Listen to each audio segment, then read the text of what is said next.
Bismillahirrahmanirrahim. Assalamualaikum warahmatullahi wabarakatuh. Waalaikumsalam warahmatullahi wabarakatuh. Alhamdulillahilladzi ja'alana minal nasihin wa fahmana bil ulumil rasyidin. Wassalatu wassalamu ala man nasara dinu wa diyana kumrati wa qanihin wa ala alihi wa ashabihi alladzina kanu yatamassaku syari'atan wa salihin. Qala Allah ta'ala fil Qur'anil Karim, a'udzu billahi minasyaitonir rajim. Ya ayyuhalladzina amanu kutiba 'alaikumus shiyam kama kutiba 'alal ladzina min qablikum la'allakum tattaquna ayyaman ma'dudat. Faman kana minkum maridan aw 'ala safarin fa'iddatun min ayyamin ukhra. Qala an-nabiy sallallahu alaihi wasallam, kam min sha'imin laysa lahu min siyamihi illa al-ju' wal 'ashyu. Hadirin jamaah Masjid Jami Baitur Rahman, jamaah Masjid Baitur Rahman yang kami hormati dan semoga senantiasa dirahmati Allah Subhanahu wa taala. Ketua DKI beserta jajaran yang kami hormati, Ketua Ta'lim yang kami hormati, para imam, para hatib, para bilal yang kami hormati, para kesepuhan, para tokoh masyarakat, baik Bapak RT, Bapak RW, Bapak Lurah, Bapak Camat yang kami hormati. Alhamdulillah, kita bersyukur kepada Allah Subhanahu wa taala, kita dipanjangkan umur sampai bulan suci Ramadan. Mudah-mudahan selanjutnya. Yang intinya kita dikasih sehat oleh Allah Subhanahu wa taala sehingga kita bisa memenuhi aula Masjid Jami Baitur Rahman dalam rangka subuh berjamaah dan dilanjutkan dengan halaqatul ilm atau kuliah subuh. Mudah-mudahan kuliah subuh kita yang berpedoman kepada kitab Qiraatun Nasin ini kita mendapatkan ilmu yang bermanfaat. Amin ya rabbal alamin. Salawat serta salam semoga senantiasa tercurahkan buat baginda Nabi Muhammad sallallahu alaihi wasallam. Jamaah rahmatullah, kita sudah maklum semua tentang daripada ayat Al-Quran yang Allah memerintahkan soal berpuasa. Yang tadi saya bacakan dalam mukadimah. Namun yang perlu kita sikapi dari hadis Nabi yang saya bacakan pula tadi, yang bunyinya qala Nabi sallallahu alaihi wasallam, kam min sha'imin laisa lahu min siyami illa al-ju' wal 'ashyu. Berapa banyak orang yang berpuasa yang ternyata puasanya sia-sia. Puasanya hanya mendapatkan lapar dan dahaga. Puasanya hanya merasakan lapar dan dahaga. Nah, kita otomatis tidak mau kita sebulan puasa ternyata nol nilai. Kenapa? Kerjanya nggak benar, akhirnya nggak diterima. Alhamdulillah. Makanya untuk di hari pertama ini kita sedikit menengok tentang apa saja yang menggagalkan puasa kita, apa saja yang membatalkan puasa kita. Setuju? Setuju? Pasti. Saya tawaran saya setuju. Nah, itulah barangkali yang perlu kita tengok. Walaupun mungkin kita bahas ya di malam Senin itu ya, barangkali perlu kita bahas. Tapi kemarin jamaahnya lebih banyak dari sekarang. Jamaahnya lebih banyak sekarang. Karenanya tidak apa kita mengulang kembali dalam rangka menyempurnakan puasa kita di bulan Ramadan ini. Keutamaan itu akan kita raih apabila pekerjaannya baik. Keutamaan Ramadan akan kita raih kalau pekerjaannya baik. Tapi kalau pekerjaannya nggak benar ya, apa yang menjadi keutamaan? Nah, karenanya yang jadi pokok dulu yang kita bahas malam pada kesempatan ini, yang insya Allah nanti akan kita lihat, kita tengok bagaimana tentang keistimewaan Ramadan insya Allah di hari Ahad mendatang. Namun salah satunya ada salah satu saja. Nabi Musa yang dijuluki Kalimullah. Nabi Musa dijuluki Kalimullah, orang yang banyak dialog dengan Allah. Nabi Musa dijuluki Kalimullah, kenapa? Karena orang yang banyak dialog dengan Allah. Artinya dengan dia Nabi Musa bisa seperti itu, ini artinya Allah memberikan keistimewaan buat Nabi Musa alaihissalam. Nabi-nabi lainnya yang dialog, ya bisa-bisa saja, tapi tidak seperti Nabi Musa, diberikan keistimewaan tersendiri oleh Allah. Lalu Nabi Musa bertanya kepada Allah, ya Allah ya Rabb, adakah seseorang yang kau muliakan sepertinya engkau memuliakan saya, sehingga saya bisa bicara langsung, bisa dialog langsung, bisa mendengarkan suara merah? Adakah seseorang yang kau muliakan seperti engkau memuliakan saya, dengan saya bisa mendengarkan suara engkau ya Allah, bisa dialog langsung, atau bisa dialog langsung dengan Allah? Sementara antara Allah dan Nabi Musa terdapat 70.000 hijab. Antara Nabi Musa dan Allah terdapat 70.000 hijab. Kalau kayak benteng temboknya 70.000 lapis. Kayak apa? Kalau gambaran kita bisa untuk mendengar sesuatu yang sampai 70.000 tembok. Udah nggak mungkin tuh ya. Nah, intinya seperti itu. Tapi apa kata Allah? Ya Allah, Allah menjawab pertanyaan Nabi Musa. Ada yang Musa, siapa dia? Nanti aku punya hamba di akhir zaman. Aku punya hamba di akhir zaman. Mereka aku muliakan dengan sebab adanya bulan Ramadan. Mereka aku muliakan dengan sebab adanya bulan Ramadan. Di bulan Ramadan inilah hambaku di akhir zaman, aku muliakan mereka. Bahkan aku lebih dekat kepada mereka dibanding kepada kamu. Aku lebih dekat kepada mereka dibanding kepadamu ya Musa. Di satu contoh, semuanya Allah berikan untuk umat Nabi Muhammad Sallallahu Alaihi Wasallam. Nah tentunya kemuliaan ini akan kita raih kalau yang pokok-pokoknya, yang wajib-wajibnya beres semua. Kalau yang pokok-pokoknya beres, puasanya rapi, terawihnya full, baca Quran, baca Quran 15 kali balikin Quran. Balik. Ya Allah. Ini sedikit. Ini menunjukkan betul-betul bahwa bulan Ramadan ini menjadikan penyebab kemuliaan buat kita. Bulan Ramadan ini menjadikan penyebab oleh Allah untuk kemuliaan buat kita umat baginda Nabi Muhammad Sallallahu Alaihi Wasallam. Yang kemuliaan Allah berikan kepada umat Nabi Muhammad tidak pernah diberikan kepada umat-umat Nabi terdahulu.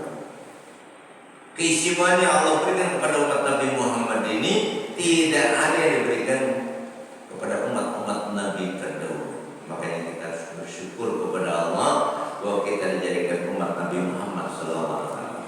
Syukur kita dijadikan umat Nabi Muhammad, bukan umat Nabi Musa, bukan Nabi Ibrahim dan seterusnya dan seterusnya.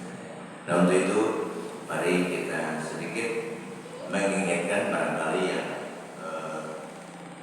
berkaitan dengan puasa dulu. Seseorang akan sempurna bila didasari dengan niat. Nah, mungkin tadi semalam sudah. Intinya khawatir ada yang belum niat puasa 1 malam. Jadi kalau ada yang belum niat puasa 1 bulan, tiba-tiba esok-esoknya ada yang lupa niat di malam hari, maka dia terpaksa gagal niatnya. Nah, saya ulangi, kenapa?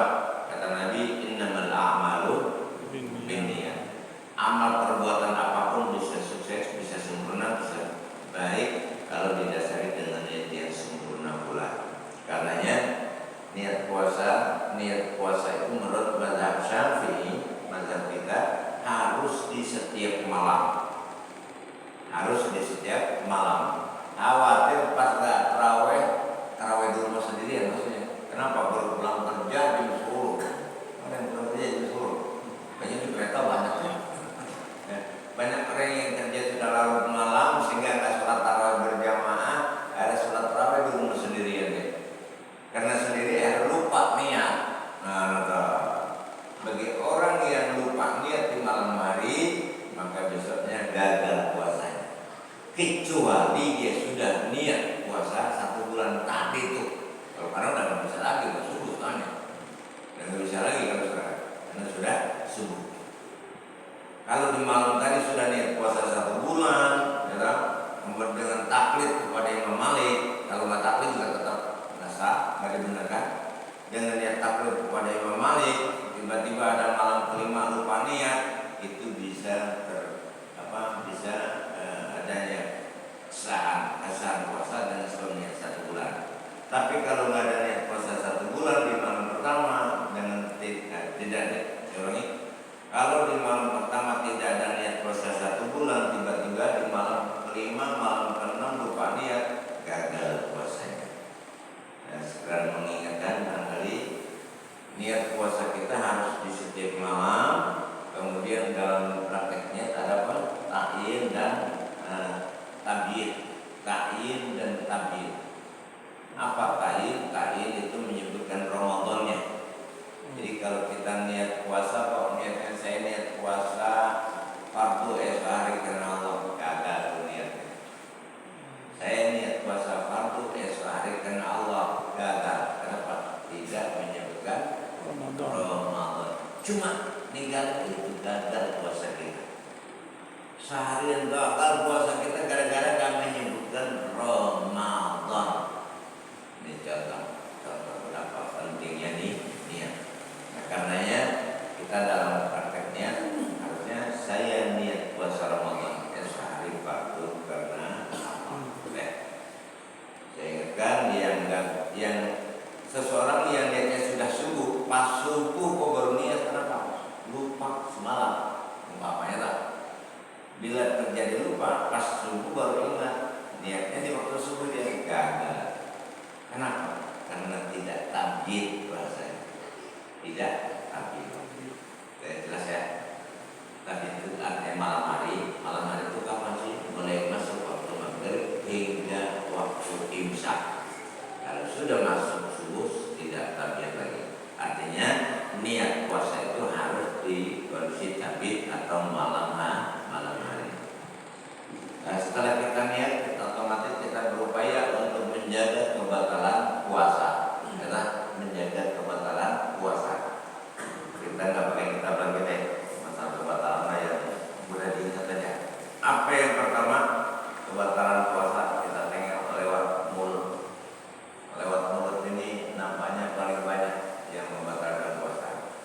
Kita tahu bila masuk kalau ngopi, minum, merokok jelas batalnya. Harus sudah ngerti. Ya. Tapi barangkali yang perlu saya ingatkan, kalau ada sesuatu benda yang masuk ke tenggorokan kita jauh bahasanya.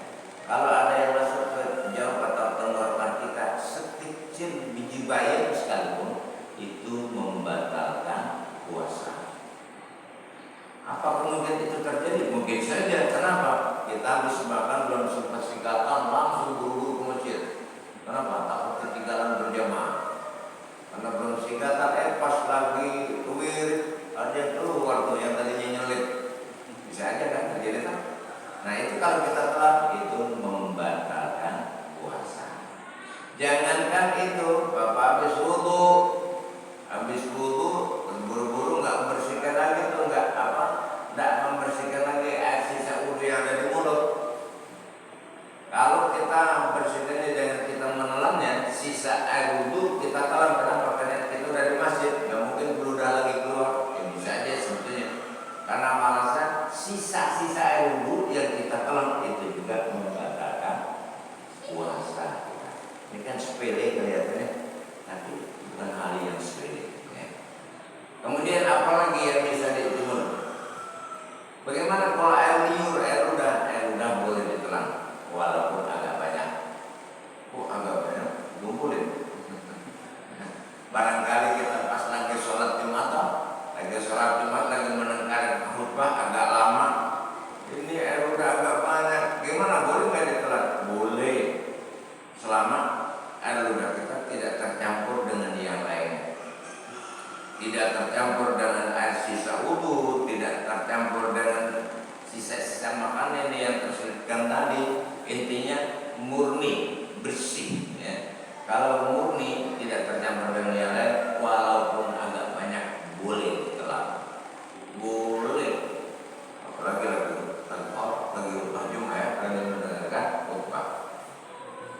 mentang-mentang puasa terus gajah gigi, gajah gigi. Keluar masuk, keluar budak, masuk lagi, keluar budak. Malah nggak beres itu sholat Jumatnya. Kenapa? Karena mendengarkan khutbah itu statusnya sama dengan kita lagi sholat.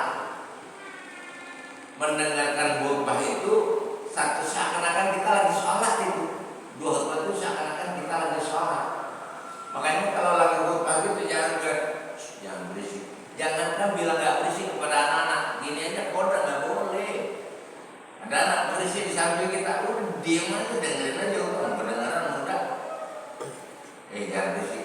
Nah, orang yang ngomong jangan berisik harus salat zuhur lagi. Kenapa? Lago salat Jumatnya. Oman lago pada Jumat. Siapa orang yang bersikap lago, bersikap sia-sia tadi pada Jumat, dia nggak dapat nilai Jumat. Berarti selesai salat Jumat dia wajib salat zuhur sendirian. Gara-gara bilang bocah jangan berisik. Kita kan bener banget, tapi salah. Kenapa salah? Orang ibu seakan-akan lagi sholat mendengarkan khutbah. Jadi kode aja begitu ya boleh. Apalagi rumah cincin dengerin khutbah. Zaman Nabi udah diterangin di sini bisa orang yang main batu kerikil. Zaman itu loh nggak pakai hambal gini, tanah batu kerikil. Kata Nabi orang main batu kerikil lago Jumatnya, sia-sia Jumatnya. Berarti harus sholat zuhur. Ada dengan sholat zuhur itu yang sia-sia sholat Jumat. Nah artinya apa? Sekarang memang dengan kerikil, dengan kerikilnya. Tapi banyak orang lagi dilupa. Cincinnya kebetulan baru. Ya ini akibat ibadah tidak pakai. Kata kita supaya gitu aja Ustaz. Bukan begitu aja. Itulah membahayakan sholat Jumat kita. Jadi kita kembali kepada pembatalan puasa. Jadi kalau air liur yang ada di mulut kita selama bersih, amat dan murni, tidak tercampur dengan jelek, boleh ditelan. Terlebih pada saat kita mendengarkan khutbah, telanannya jauh agak banyak. Kemudian air liur pun bisa membatalkan puasa kita kalau kita telan apabila air liur kita sudah keluar dari mulut. Sudah keluar dari mulut. Kok bisa keluar dari mulut bagaimana? Pada saat kita berludah ada air liur yang mampir di bibir kita. Kena agak kental lah pas berludah, mampir di bibir. Kalau cuma kita isap aja, kita masukkan ke dalam mulut, tidak membatalkan. Tapi kalau langsung kita telan, ya, udah masuk ke mulut, kemudian kita telan, itu yang membatalkan puasa. Ini juga kata kita sepele. Berapa banyaknya sih air ludah yang pas kita udah mampir di mulut, di bibir, kan sedikit, nggak ada satu tetes, nggak ada. Tapi kalau kita kembalikan ke mulut lalu kita telan, itu membatalkan puasa. Nah terlebih kalau kita wudhu, sebaiknya pas selesai wudhu keluarkan tuh air sisa-sisa wudhu sebersih mungkin, seyakin mungkin. Keluarkan, karena kita lagi puasa, keluarkan sebersih mungkin. Bahkan itu bisa bukan hanya sebatas membatalkan puasa, Bapak. Kalau kita merasa di mulut ada air sisa wudhu, kita lagi puasa. Lalu kita telah puasa kita batal. Kalau kita lagi sholat kita batal. Itu gara-gara air sisa wudhu yang ada di mulut. Ya, caranya bersihkan sebersih mungkin. Tiba-tiba lama-lama kok ada air lagi, berarti air liur, tidak apa-apa. Jelas ya? Itu yang lewat rongga, lewat mulut, lewat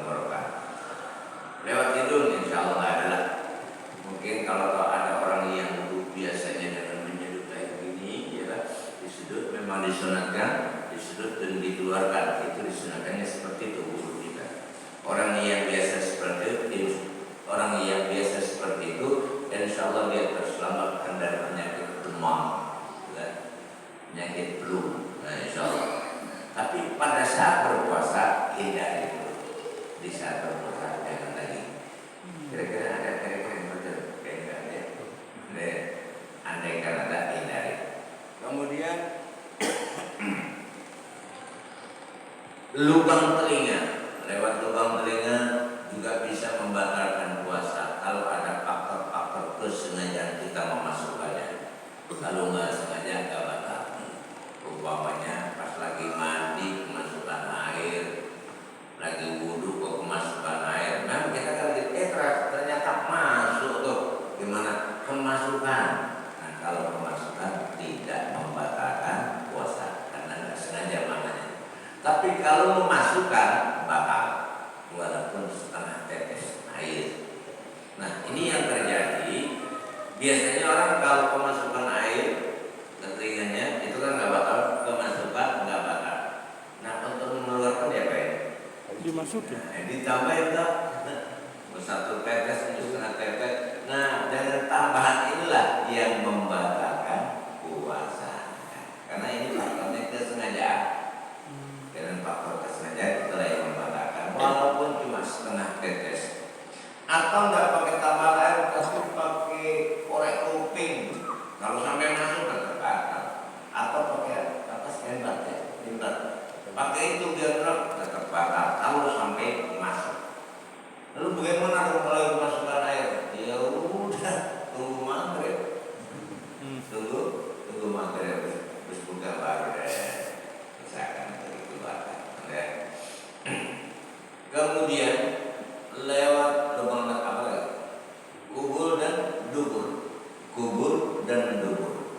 Lewat dubur itu lubang belakang, gerbang belakang, gerbang belakang, kubur gerbang depan.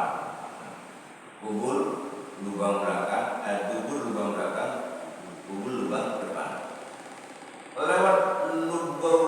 Lewat dubur pun bisa membatalkan puasa. Yang bagaimana? Bagi orang yang kadang-kadang dia pada saat mengalami kesulitan buang air lalu diobati dimasukin kapsul ya. Kapsul pokoknya sejenis. Pokoknya masuk sesuatu pada dubur pun itu membatalkan puasa. Nah, kalau orang dulu bicaranya kalau lagi puasa kentut dalam air batal, gitu ya. Orang dulu ngomongnya gitu kan. Kentut dalam air batal. Sebetulnya bukan kentutnya yang membatalkan. Apa? Setelah angin keluar ada air masuk. Airnya yang membatalkan bukan kentutnya. Cuma dulu sekaligus saja pengertiannya. Kentut dalam air batal. Orang-orang yang dulu memberikan pahaman dari mulanya. Ya. Jadi intinya bila kentut di dalam air otomatis itu ada yang masuk. Angin keluar ada air yang masuk, air masuk, ini juga membatalkan.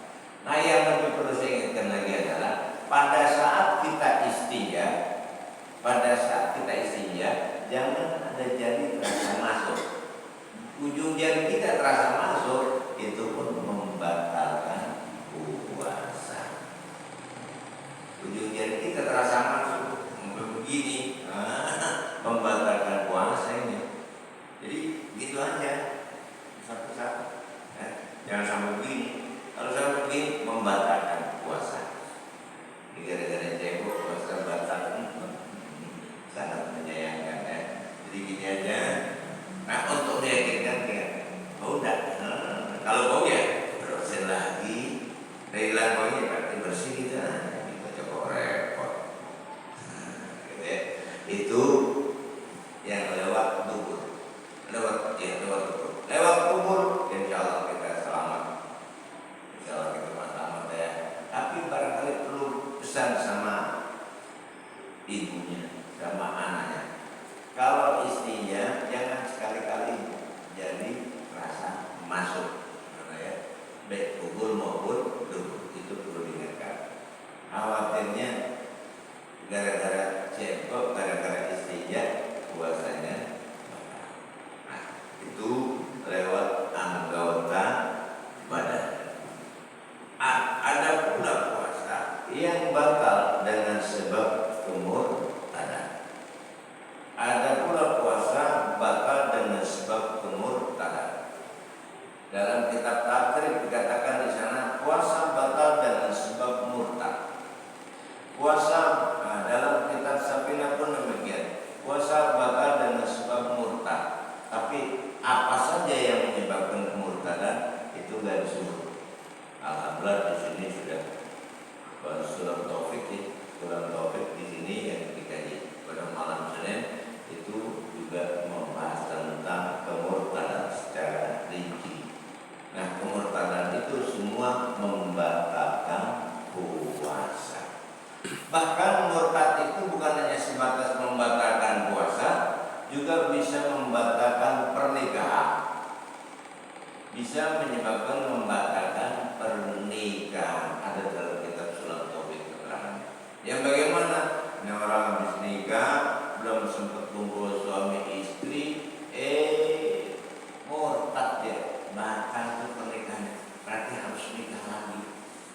Kalau nggak nikah lagi, kok kumpul suami istri berarti zina dia. Dan bahkan yang seperti ini pun, kalau tadi belum duhur kan? Duhur. Itu bagi seorang yang bernikah belum sempat kumpul suami istri, tiba-tiba murtad, pernikahannya batal.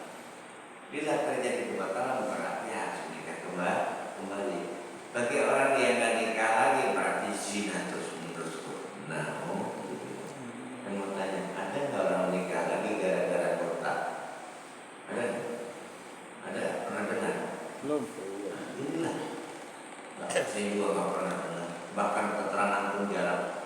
Saya pun mendapatkan keterangan itu bukan dari penceramah dari seorang juga, tapi dari kitab langsung keterangan ini bahwa murtad itu bisa menyebabkan kebatalan pernikahan. Nah, singko yang ini artinya udah tua. Bisakah kemurtadan membatalkan pernikahan yang tua-tua gini? Bisa. Ya bagaimana? Dia murtad.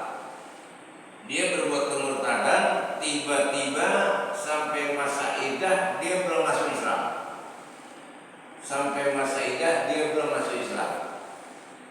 Seorang yang belum kembali ke Islamannya dalam masa iddah, maka itu sampai habisnya masa iddah, maka pernikahannya batal. Berapa? Ulangi. Seperti kita ini, kalau bila terjadi kemurtadan, lalu nggak segera kembali ke Islam, tidak segera mengucapkan dua kalimat syahadat, arti dia kafir murtad tadi. Sampai habis masa iddah belum kembali, maka pernikahannya batal atau sah. Berarti harus nikah lagi. Nah, itu adalah kita Islam. Nah, kalau dia kembali kepada Islamnya di masa iddah, itu tidak menyebabkan rusaknya pernikahan. Masa iddah itu apa sih? Kenapa kita paham juga masa iddah?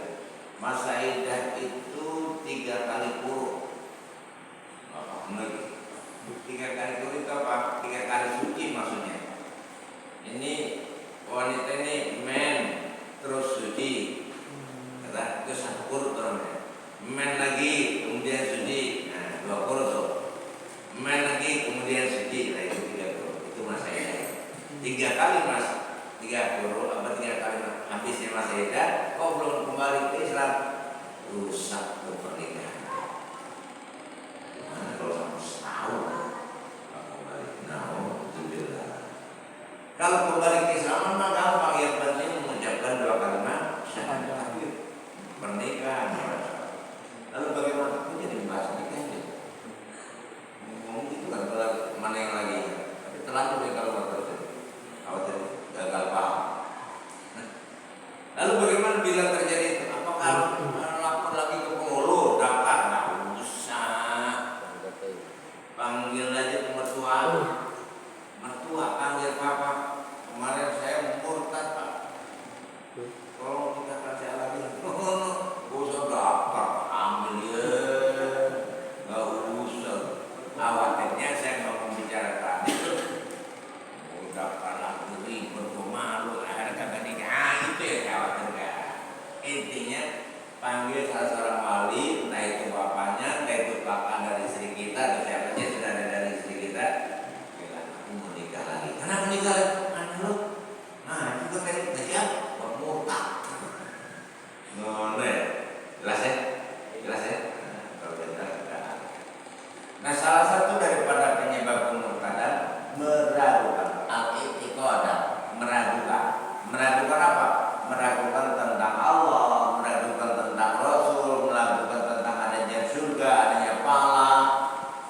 meragukan semua yang sudah disepakati ijma ulama.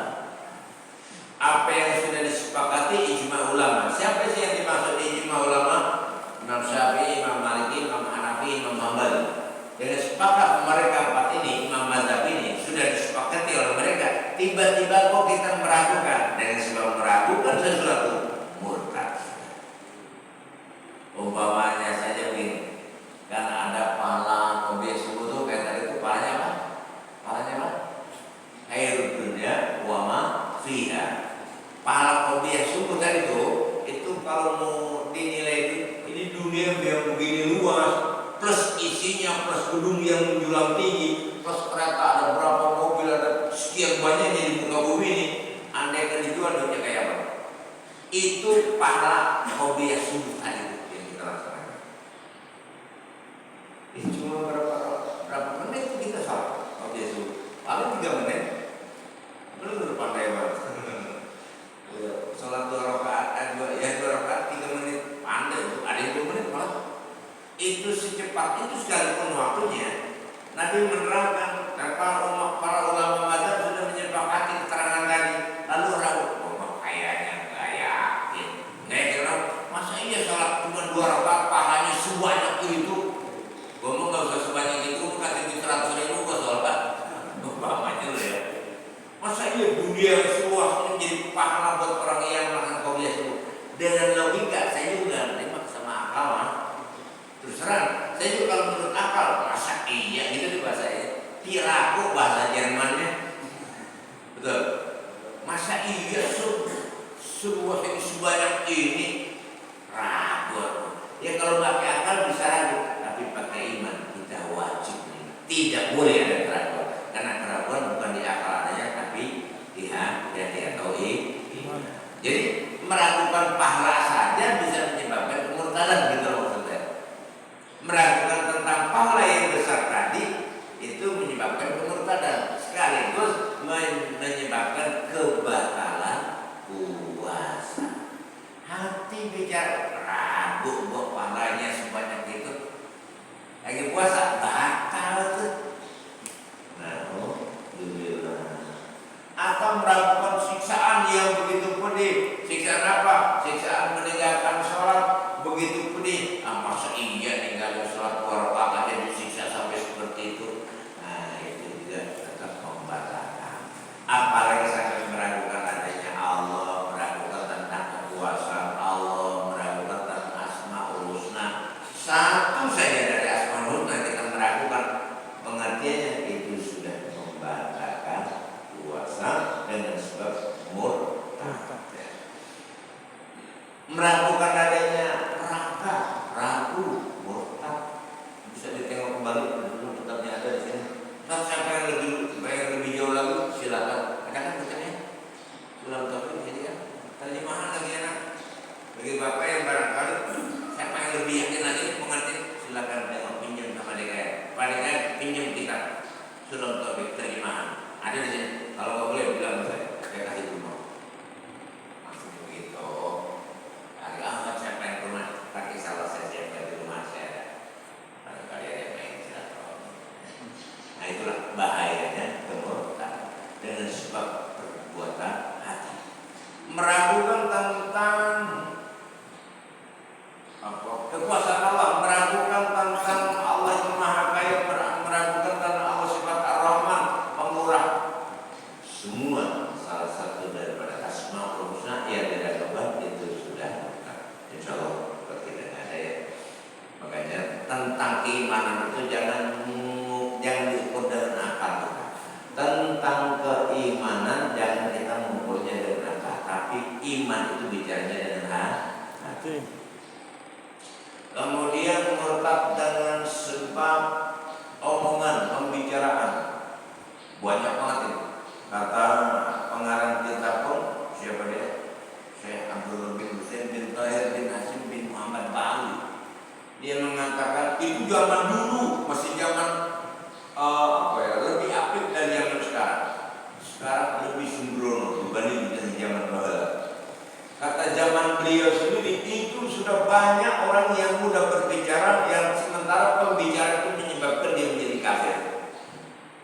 zaman dulu yang masih aktif.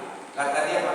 Sungguh betapa banyaknya orang berbicara, dia sementara pembicaranya itu menyebabkan dia murtad menjadi kafir. Apa? Di antaranya umpamanya, emang nggak beragama loh. Kita ngatain orang Islam karena emosinya atau karena susah diatur barangkali terucapkan kata-kata, emang lu nggak beragama loh. Mengatakan tidak beragama terhadap orang Islam itu sudah murtad. Lagi puasa, batal puasa kita. Lagi puasa, batal puasa kita. Amal baik kita pun yang sekian banyaknya, andaikan sudah triliunan, terlepaskan dari diri kita gara-gara ngomong itu tadi. Mau nggak beragama loh. Ya imatin, ya Nasrani, ya Yahudi, mengatakan hai Yahudi, mengatakan hai Nasrani, mengatakan hai orang yang nggak beragama. Itu semua pembicaraan yang menyebabkan kemurtadan. Andaikan kita punya amal yang andaikan kita hitung itu sudah puluhan triliun, ratusan triliun, habis sudah terlepas semua gara-gara ngomong. Gara-gara ngomong nggak beragama, dengan kata lain gara-gara jadi apa? Menyebabkan kemurtadan. Itu bahaya. Makanya kita untuk selamatkan diri kita dari kemurtadan, kita perlu banyak tahu. Bagaimana caranya? Tengok di buku saudara, sudah saya siapin. Saya siapin dari sini 3 bicara untuk DKM. Ini buku dong. Yang di sana temanya kewajiban menjaga agama. Temanya kewajiban menjaga agama. Ini terjemahan. Ya, sekarang mudah untuk dipahami. Itu murtad dengan sebab pembicaraan. Termasuk murtad begini. Orang yang mengatakan terhadap terjadinya sesuatu kalau di situ tidak ada kehendak Allah. Orang yang mengatakan terhadap sesuatu yang sesuatu itu tidak ada takdir Allah. Orang yang mengatakan di situ tidak ada takdir Allah, orang yang mengatakan di situ tidak ada qada Allah, tidak ada ketentuan Allah, itu pun sudah murtad. Umpamanya ada musibah, katakanlah gambarannya seorang orang tua ini anaknya ketabrak motor. Pas ketabrak motor, kata si bapak kepada yang nabrak, makanya kalau bawa motor hati-hati. Dia kata yang nabrak, Pak, saya sudah hati-hati banget saya sudah hati-hati banget, tapi emang ini udah takdir dari Allah. Mau dapat ketentuan Allah. Ini gak ada ketentuan Allah, gak ada takdir Allah. Ini karena kecerobohan murtad tuh ngomong gitu. Tidak mengakui segala sesuatu yang terjadi di situ tanpa kehendak Allah, itu sudah murtad. Lagi puasa, batal. Amal baik kita yang sekian banyak, habis semua, terlepas dari diri kita. Lalu bagaimana untuk mengembalikan lagi? Segera ucapkan 2 kalimat syahadah. Ini kalimat yang paling mulia, kalimat teristimewa. Asyhadu an la ilaha illallah wa asyhadu anna Muhammadar Rasulullah. Kita kadang-kadang cuma membaca, tapi kita tidak menghayati kalimatnya, tidak menghayati artinya, bahkan kita tidak pandai-pandai mengamalkan dalam kehidupan sehari-hari. Justru dalam 2 kalimat syahadat inilah menjadi sumber segalanya. Jadi sumber segalanya. Amal baik tadi kita tahu dari sebab kemurtadan, katakan 100 triliun terlepas dari kita. Pas kita mengucapkan 2 kalimat syahadat, dikembalikan lagi oleh Allah Subhanahu wa Ta'ala.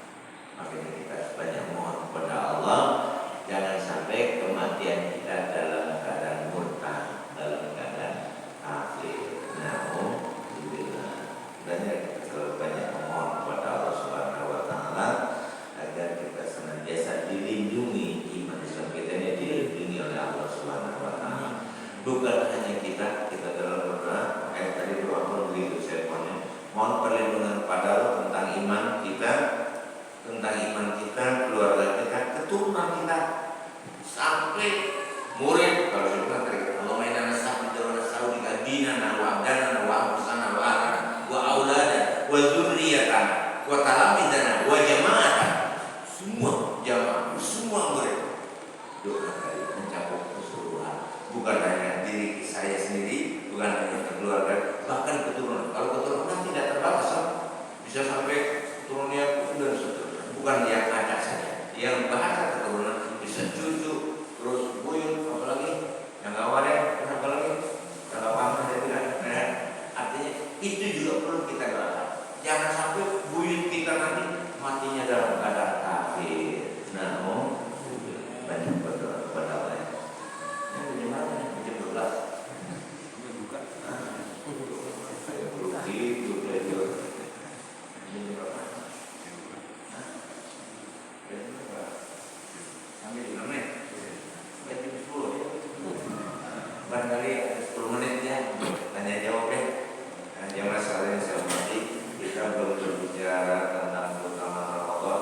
Tadi itu sedikit apa yang saya ambil dari kisah atau cerita tentang Nabi Musa alaihi salam yang itu menunjukkan bahwa Allah memuliakan kita ini dengan adanya bulan suci Ramadan. Allah menjadikan bulan Ramadan untuk memuliakan kita. Kita mendapatkan dimuliakan oleh Allah berkat adanya Ramadan. Karena bersyukurlah kepada Allah. Pandai-pandai memanfaatkan waktu di bulan Ramadan ini agar kita bisa meningkatkan amal kita di bulan Ramadan. Amin ya rabbal alamin. Kepada jemaah mohon persilakan. Jadi alhamdulillah kita bersama tahun ini masih dalam awal Ramadan. Kami minta saran dan minta sesuatu yang tadi Pak Kiai bilang untuk memuliakan bulan Ramadan ini. Kira-kira amal apa yang paling mulia di bulan Ramadan? Dan amal itu yang bisa menyelamatkan kita di dalam akhirat. Sekian saja. Assalamualaikum. Amalan apakah yang diutamakan di bulan Ramadan? Ini sebetulnya banyak, termasuk Ramadan ini. Dengan kita puasa Ramadan ini nanti menjadi cahaya di dalam kubur. Apalagi menjadi cahaya dalam kubur dengan adanya Al-Quran yang kita pahala membaca Al-Quran menjadi cahaya nanti di dalam kubur di hari kiamat. Karena di bulan Ramadan ini perbanyak membaca sebetulnya bukan bulan Ramadan, maksudnya terlebih-lebih di bulan suci Ramadan, karena Al-Quran diturunkan di bulan Ramadan. Syahrul Ramadan alladzi unzila, yang Al-Quran itu hudan linnas, menjadi petunjuk bagi setiap manusia. Jadi kalau kita banyak yang mendapatkan petunjuk Allah, belajar Al-Quran. Oh, di sini ngaji nggak pakai Al-Quran, ini tafsiran Al-Quran yang kita pelajari. Ya, memang saya nggak baca tafsir Al-Qurannya, tapi inti sari dari Al-Quran, inti sari dari Nabi, inilah yang kita pelajari. Jadi sama saja ini mempelajari Al-Quran.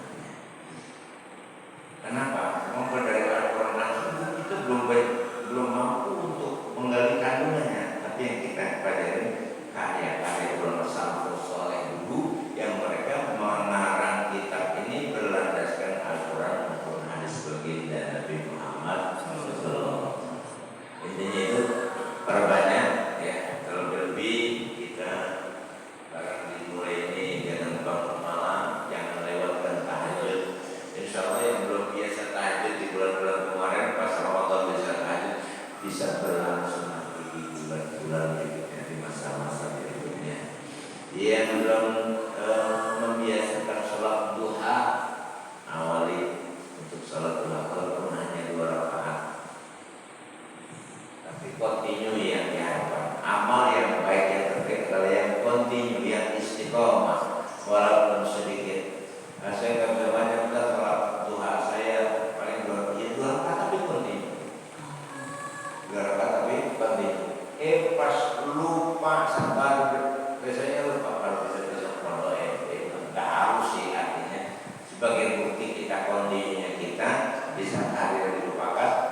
hubungannya itu selama berpuasa divaksin, cukup vaksin itu boleh. Yang kedua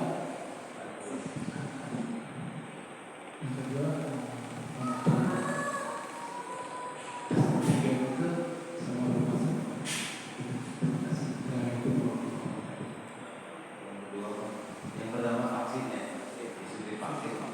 Bagi puasa disuntik vaksin. Yang kedua Antigen, tes antigen. tes antigen. Lagi puasa divaksin, kalau pakai cuma suntik antigen ya. Taman dan nama, artinya nggak membatalkan puasa. Tapi kalau antigen itu membatalkan puasa. Kenapa? Karena masuk, ya. Itu jelas membatalkan puasa. Makanya kita pun kalau cuma suntikan biasa nggak apa-apa, nggak batal. Suntikan nggak membatalkan puasa, karena bukan manfaat. Manfaat itu maknanya lubang yang menembus, tenggorokan lubang yang menembus, telinga lubang menembus, bulan di bawah tadi. Walaupun sedikit maksudnya itu membatalkan. Tapi kalau yang namanya dari sini atau itu kan bukan lubang yang menembus, jadi nggak membatalkan puasa. Beda dengan seorang yang diinfus dia cuma pengen seger aja, bukan karena sakit. Orang tua pengen diinfus juga, sebetulnya anaknya dokter. Nah, infus bapak anak biar puasa yang seger. Itu nggak boleh. Tapi bagi orang yang sakit, orang sakit kan boleh ya puasa. Tapi dia kepengen puasa juga, lalu diinfus karena sakit ya, dia kena sakit. Dia sakit padahal boleh nggak puasa, tapi dia kepengen puasa juga, lalu diinfus gimana? Nggak apa-apa, yang seperti itu. Beda dengan orang yang diinfus semata-mata ingin supaya segar puasanya, itu nggak boleh. Nah, apalagi tadi kalau apa? Vaksin itu. Kalau hanya vaksin tidak membatalkan puasa, tapi kalau antigen, kalau antigen jelas-jelas membatalkan puasa. Jelas ya?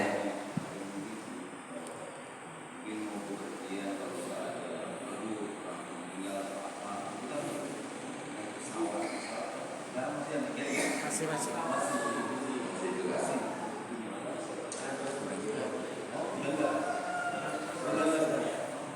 Kecuali keluar negeri.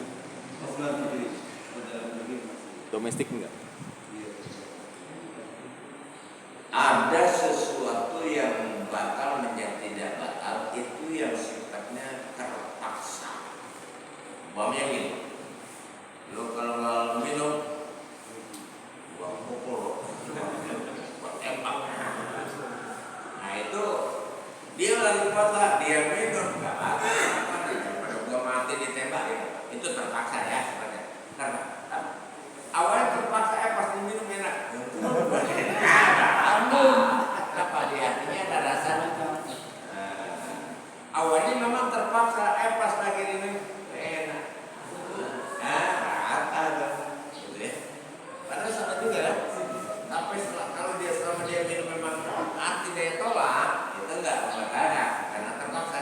Udah pertengahan minum asik, itu kan disuruh minum. Ada rasa senang, kita enak enak. Itu juga yang diminum, tapi ada yang membatalkan dan ada ya. Nah itu partai yang nanti kita. Tadi pun demikian. Kalau memang sifatnya terpaksa, wah ini mau buka dan naik pesawat dan seterusnya, umpamanya harusnya itu ada sifat keterpaksaan, tidak apa-apa. Tanpa itu nggak bisa, itu sifat terpaksa. Kalau bisa dengan cara lain, dengan cara lain. Jelas Bapak? Satu lagi, satu aja.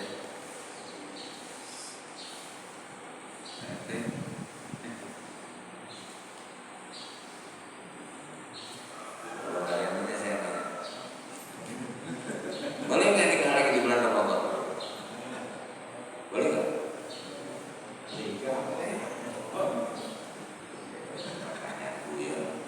Ada juga kami orang yang bilang, boleh nggak di bulan Ramadan nikah lagi? Nikah bukan nikah lagi namanya. Boleh nggak di bulan Ramadan nikah? Boleh-boleh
kita belum menengok bagaimana ranking puasa, tingkatan puasa belum, ya kan?